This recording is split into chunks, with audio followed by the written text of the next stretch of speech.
C'est la rentrée pour l'émission Embarras sur Alliance 92 et pour cette rentrée, nous recevons ici le professeur Jonah Ratsimvasafi, qui n'est autre que le président de l'International Primatological Society, IPS, et ce quand même pour un mandat jusqu'en 2025, mais on le connaît également en tant que primatologue du groupe d'études et de recherche sur les primates. C'est aussi au niveau international, et on vous connaît également au niveau des universités. Bien à vous, bien arrivé sur Embarras. Merci beaucoup, Prisca. C'était vraiment un grand plaisir pour moi donc de venir ici et de parler de la biodiversité et tout ce qui vraiment concerne notre biodiversité unique pour Madagascar aujourd'hui. Bon, donc bonjour à tous. La Terre pleure.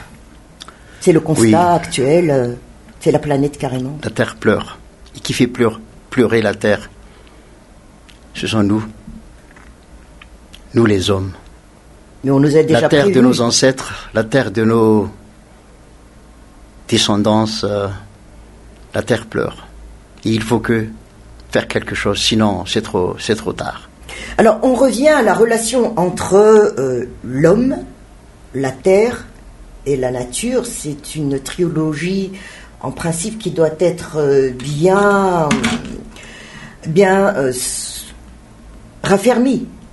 Mais aujourd'hui, on sent vraiment cet écart entre la terre, déjà, et l'homme. Et l'homme et la nature. Justement, en fait, l'homme ne peut pas vivre sans la nature. Et bien sûr, ça, on doit vraiment comprendre, parce que pour nous, l'homme, la terre, c'est notre parent. C'est la terre qui nous nourrit. Et vraiment, si nous ne prenons pas soin de la terre, et si nous ne prenons pas soin de la nature, et vraiment, ça va tourner contre nous. Et c'est ce qui se passe actuellement en Madagascar et presque dans le monde entier. On parle du changement climatique, etc. Pourquoi? Parce que nous détruisons notre nature, notre terre, et en conséquence, nous subissons les conséquences, les mauvaises conséquences actuellement. Donc, qu'est-ce qu'il faut faire? Parce que maintenant, le problème est là. On ne peut plus échapper. Il n'y a pas d'autre planète que nous pouvons vivre, que nous pouvons aller fuir. Ici, c'est notre terre, donc il faut vivre ici. Et c'est ce qu'il faut faire. Qu'est-ce qu'on doit faire et qu'il ne faut plus faire. Et c'est ce qu'on devrait discuter profondément pour... je parle que des générations futures, mais nous-mêmes, actuellement, on subit déjà. Et je me souviens bien, le prince Philippe, quand il était venu ici à Madagascar il y a 35 ans passés, et après avoir visité plusieurs régions à Madagascar, finalement, avant son départ, il a dit Madagascar est en train de commettre de suicide. Madagascar is committing an ecological suicide, c'est-à-dire un suicide écologique qui est 35 ans plus tard, eh bien, il a raison. Il a raison. On a, depuis belle lurette, parlé de ce changement climatique, puis quelques années plus tard, on a dit que Madagascar est parmi les 3 pays qui sera le plus impacté par ce changement climatique. Justement. Mais changement climatique, on a pensé plus peut-être aux ouragans, aux inondations, sécheresses. Ce sont les conséquences de la perturbation. Et récemment, j'étais à Gaborone, à Botswana. J'ai représenté Madagascar à la Nations Unies.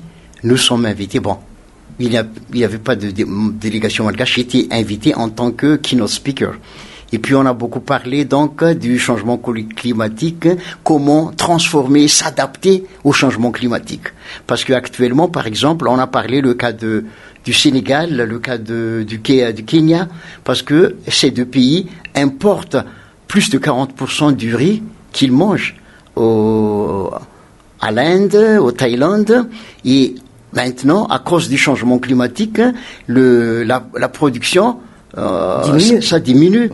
Et il se peut que d'ici quelques années, les Chinois, les Indiens, les pays en Asie, ils vont dire que nous ne voulons plus vous vendre nos riz. Et qu'est-ce qui va se passer donc au pays trop dépendants de ces pays, alors que Madagascar, chaque fois que nous, combien de tonnes, des milliers de tonnes de riz que nous importons donc de l'Inde, de Thaïlande chaque année, et si ça va arriver, qu'est-ce qui va se passer à Madagascar? Vous avez dit combat. Mais est-ce que nous ne sommes pas déjà en phase de guerre environnementale, écologique? Moi, je dirais qu'il y a du temps pour la paix, mais il y a du temps d'entrer en guerre. Maintenant, il faut entrer en guerre. En guerre contre qui? Contre la sécheresse, contre la famine, contre la malnutrition, contre le problème de déforestation. Mais écoute, regarde, ici à Madagascar, aujourd'hui, presque chaque jour, les feux brûlent. Et vraiment, c'est une honte. C'est vraiment une honte pour nous. Madagascar est célèbre par sa biodiversité, malgré le fait que Madagascar n'est que 0,4% de la planète. 5% de la biodiversité au monde se trouve ici, chez nous. Mais, regarde, qu'est-ce qui se passe? La forêt disparaît. Et les animaux, les touristes viennent ici à Madagascar, non pas pour voir les feux. Ils veulent voir les lémuriens, uniques pour Madagascar. Nous disposons 20% des primates au monde, ce sont nos lémuriens, mais plus de 90% de nos lémuriens sont menacés d'extinction, soit vulnérables, en danger ou critiquement en danger. Qu'est-ce qui va se passer pour ce pays d'ici quelques années si la vitesse actuelle de l'afforestation, de la déforestation continue? D'ici 35 ans, il n'y aura plus de forêt primaire à Madagascar. Et 35 ans, ce sera demain. Mais on a des lois contre ces feux de brousse. Il y a des lois, mais les lois sur papier, mais ça ne s'applique pas. Si on regarde le coop, pour vendre, exploiter des produits endémiques dans les aires protégées, on risque donc d'être emprisonné plus de 10 ans, 20 ans d'emprisonnement avec d'amende de quelques milliards. Mais est-ce que vous avez déjà entendu quelqu'un qui ont détruit la forêt, qui ont exporté, collecté illégalement dans la forêt, et est-ce qu'ils y tiennent? Ils sont emprisonnés 10 ans, 20 ans et payés une amende de 1 milliard. Non. Donc la loi est là, mais on n'applique pas la loi. Oui. Et c'est ça le problème pour ce pays. Mais pour le professeur, pourquoi on brûle les aires protégées, déjà? Ou on brûle les pépinières? Pourquoi? D'abord, à Madagascar, nous sommes... Moi, je dis pas... Quand je dis nous, ce sont des Malgaches qui brûlent les forêts. Pyromanes, et c'est triste. Voir la forêt brûler, notre laboratoire vivant. Pourquoi on brûle la forêt? Moi, je ne veux pas parler des causes politiques, parce que les Malgaches, depuis la colonisation, pour se manifester, quand ils ne sont pas contents avec les autorités, avec les dirigeants, on brûle la forêt pour se manifester. Maintenant, nous, entre Malgaches, pourquoi on brûle comme ça, sans raison? Oui, avant, pour les jeunes pousses des herbes, pour les bétails, etc. Mais il y a beaucoup d'endroits où il n'y a pas du tout des bétails. Mais on continue à brûler les forêts. Pourquoi? Mais pourquoi les aires protégées?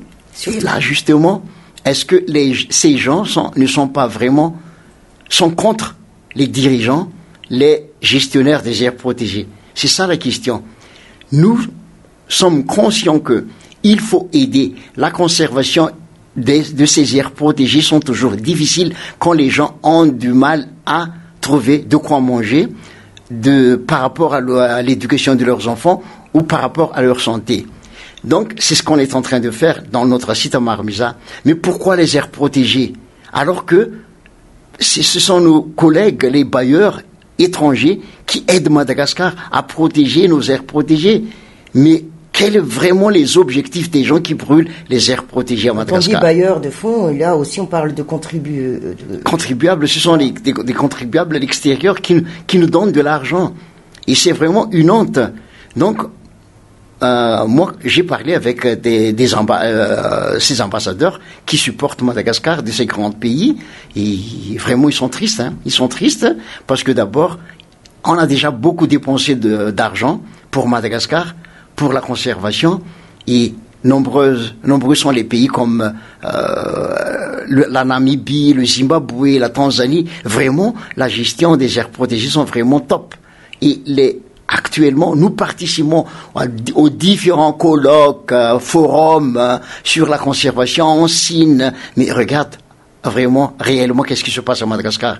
Donc, on signe, on participe, mais les résultats vraiment ne sont pas du tout satisfaisants. Hein. Nous détruisons, nous recevons beaucoup d'argent. C'est ce qu'on a dit quand j'étais à Gaborone il y a un mois, et Madagascar reçoit beaucoup d'argent des Nations Unies pour la conservation, pour le changement climatique. Où est la faiblesse alors? Donc la faiblesse, moi je dirais que un animal qui n'a pas de tête, ça ne marche pas. L'exemple vient toujours d'en haut. Est-ce que nos dirigeants sont des exemples pour le peuple? C'est ça la question.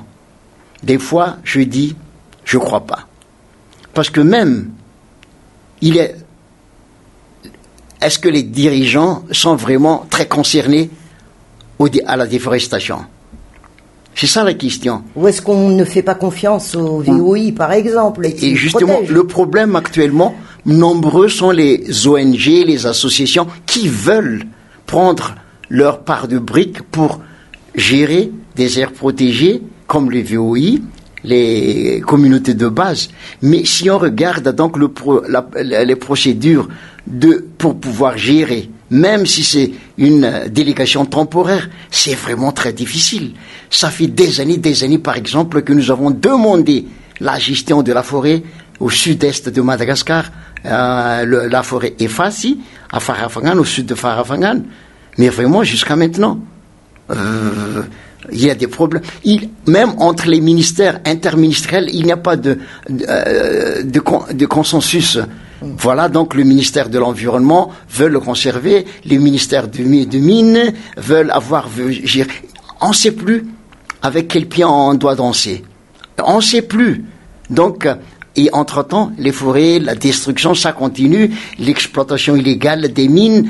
Donc, comme s'il n'y a pas de gouvernement, comme s'il n'y a pas d'État, personne, les responsables ne sont pas responsables.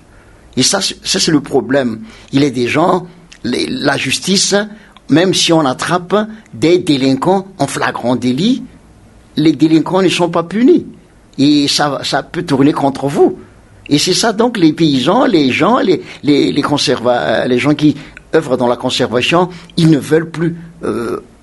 On voit donc beaucoup de problèmes des délinquants, mais on n'ose plus aller.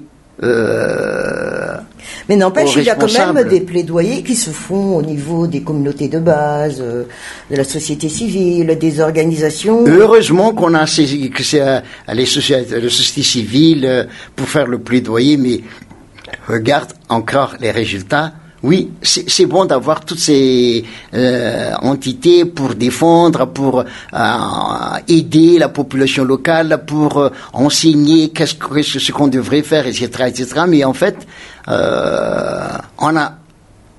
les résultats sont vraiment loin d'être on est loin d'être au bon résultat, c'est-à-dire si on regarde le cas de Menabé, le cas de Bédobal, là où il y a l'espèce de tortue le plus en danger au monde, qu'est-ce qui se passe?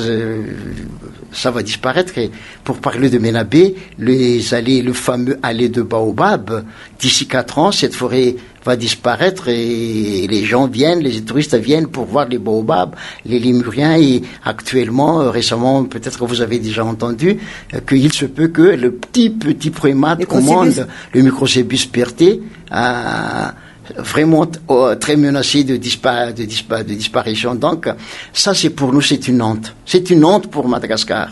Donc, moi en tant que chercheur, je suis guerrier de la conservation, protecteur farouche de ces animaux, je suis leur avocat, et c'est la raison pour laquelle je fais mon mieux, mais moi seul, la conservation est une tâche collective qui demande la mobilisation de nous tous. On vous dit l'avocat des silencieux.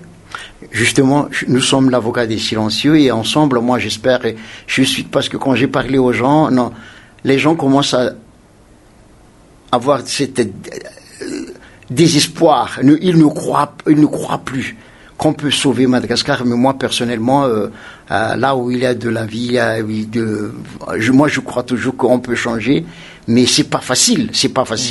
Mais travailler ensemble,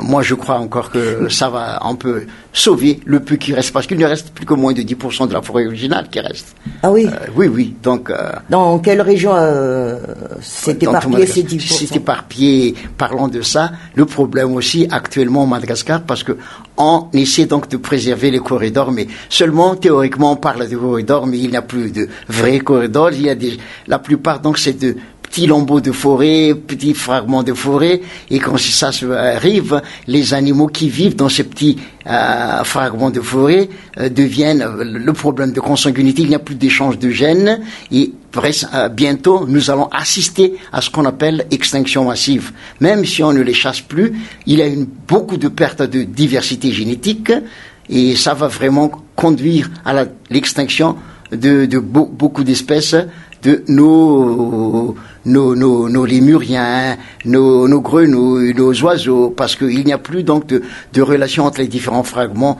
et il y a des solutions justement en tant que chercheur. Il est temps de ne plus attendre. Il faut faire ce qu'on appelle translocation, c'est-à-dire emmener d'autres individus pour renforcer, pour faire augmenter la diversité génétique. C'est le seul moyen actuellement. Mais dites-moi, professeur Hatim Vazaf, même les plantes aussi sont concernées, il n'y a pas que les animaux. Exactement. Les plantes, parce que Madagascar, vraiment, chaque année, il y a le problème de cyclones. Et les cyclones, ça pourrait détruire vraiment, comme cette année, Batsrai, dans la côte est, vraiment, ça a vraiment détruit fait beaucoup de dégâts. Donc, non seulement les animaux qui vivent, il y a toujours cette corrélation entre les animaux et les plantes, c'est-à-dire les lémuriens, par exemple, et l'homme. Les lémuriens jouent le rôle des disperseurs de graines, agents pollinateurs, et les arbres que les lémuriens mangent, les graines, ils dispersent les graines, et les arbres de la forêt, nous les hommes, nous utilisons ces arbres pour construire notre maison, pour faire des constructions, pour construire des fournitures, etc. Mais s'il n'y a plus de forêt, la nature est détruite, l'homme qui ont subi la conséquence. Bien sûr, les lémuriens, les oiseaux, les carnivores endémiques vont disparaître d'abord, mais après, ces lémuriens, c'est nous, les hommes. L'homme. Ouais. Oui. Mais c'était... C'est triste, mais c'est triste, oui. Quand je dis ça, je dis pas que vraiment je suis totalement pessimiste ou désespéré, mais moi je dis que je crois encore, parce qu'il y a des jeunes, il y a vous, les journalistes, qui en travaillent ensemble, et c'est ce que j'ai dit tout à l'heure, que c'est une tâche collective qui demande la mobilisation de nous tous. Pour supprimer le suicide... collectif, justement pour supprimer ce suicide collectif. Je reviens un peu sur le microcébus Berthaillet. Il y a eu un moment, c'était il y a quelques mois de cela, une vingtaine de mois de cela, où c'est sorti en timbre déjà. Donc ça fait le tour du monde, n'empêche. Et là, on parle déjà d'extinction quand même. Justement, la dernière découverte de primates, de lémuriens, c'est le microcébus chonayi. Oui, qui porte votre nom. Qui porte mon nom, et cette espèce, elle se trouve dans le parc national de Mananar. Mais même, c'est une nouvelle espèce, là où on a trouvé cette espèce, il y a déjà une destruction, hein. Et on a découvert, donc c'était vraiment une grande nouvelle pour Madagascar. Et 2 ans après, on assiste à une disparition d'une autre espèce endémique, le microcébus berthaillet. Et quand il y a une nouvelle espèce nouvellement découverte, c'est vraiment une grande joie pour toute l'humanité. Mais aussi quand il y a vraiment une perte, une disparition d'une espèce, et ça sera vraiment aussi non seulement une honte et une grande tristesse pour le monde scientifique, pour tous les naturalistes du monde entier. Et moi, je ne veux pas que les gens regardent Madagascar pour les mauvaises nouvelles, pour cette disparition. Nous essayons de faire notre mieux pour sauver le peu qui reste actuellement. Question un peu curieuse. Comment défendez-vous Madagascar, vous, en tant que président de l'International ? Bon, vu la situation. Je suis président du GERP. Le GERP, c'est un groupe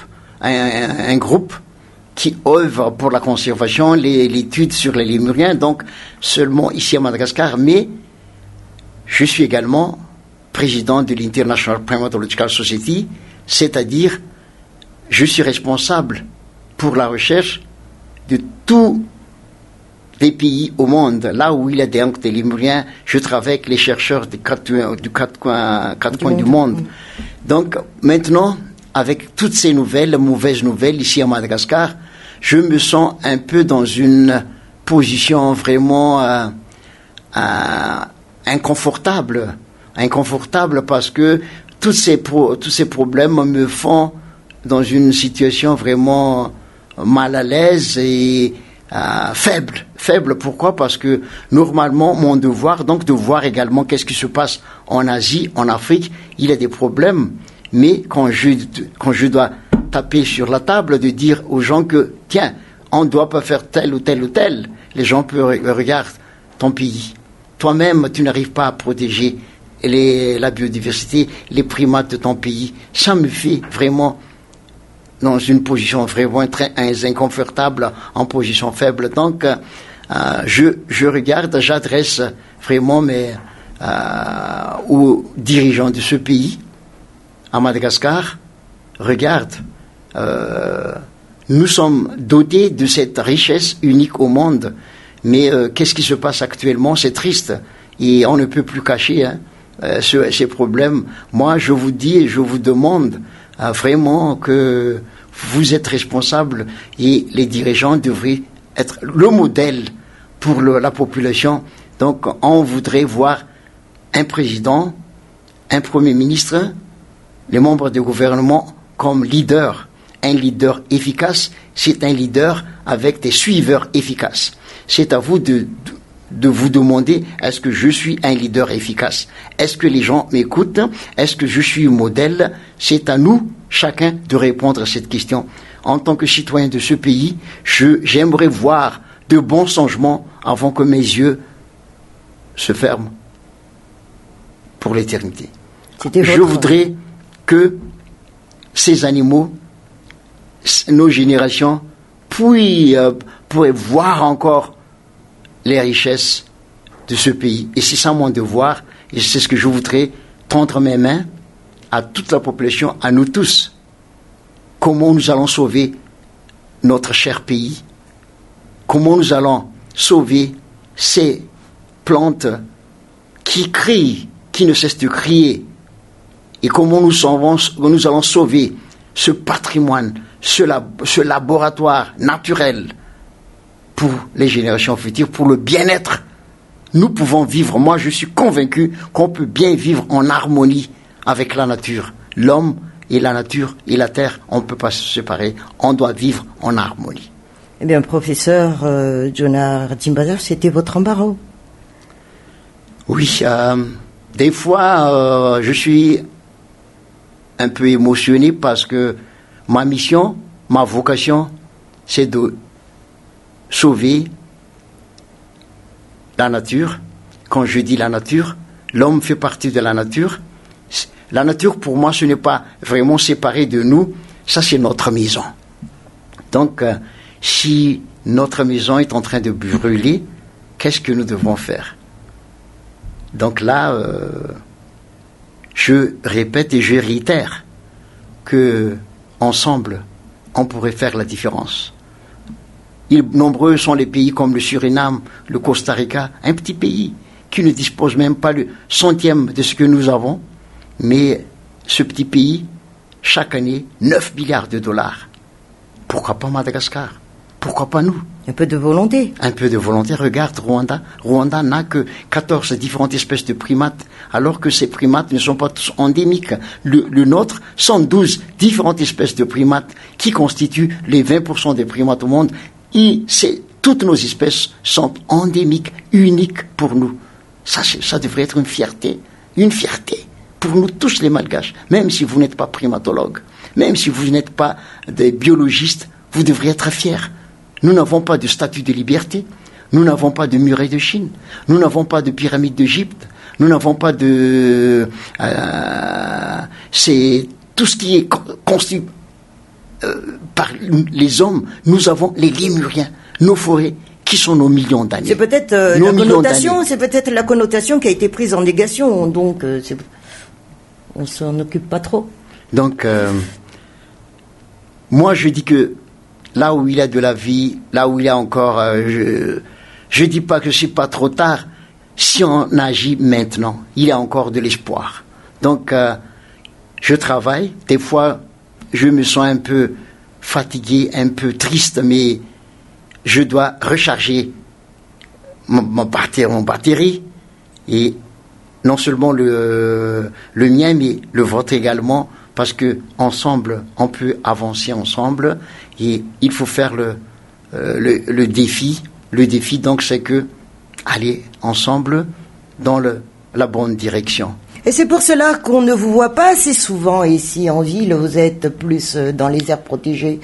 Toujours parler aux plantes, aux fleurs. Aux fleurs, parce que pour moi, les Lémuriens ne sont plus donc des animaux qui font vraiment des jolis animaux. Si vous croyez à ce qu'on appelle musicothérapie, oui, c'est-à-dire la musique qui nous aide à se rétablir quand nous sommes malades, ou bien lithothérapie, il y a des gens qui sont on utilise les cailloux pour leur guérir. Moi, fermement, je suis convaincu que je crois à ce qu'on appelle l'hémurothérapie. Quand je suis stressé ou quand je suis malade, quand je regarde les Lémuriens, je me sens vraiment bon.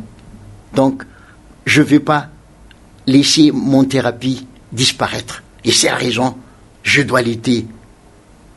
Je dois lutter pour mon thérapie pour les Lémuriens. Bien, merci professeur pour ces moments sur notre station. C'est moi qui vous remercie. Merci beaucoup. À très bientôt. À bientôt. Merci.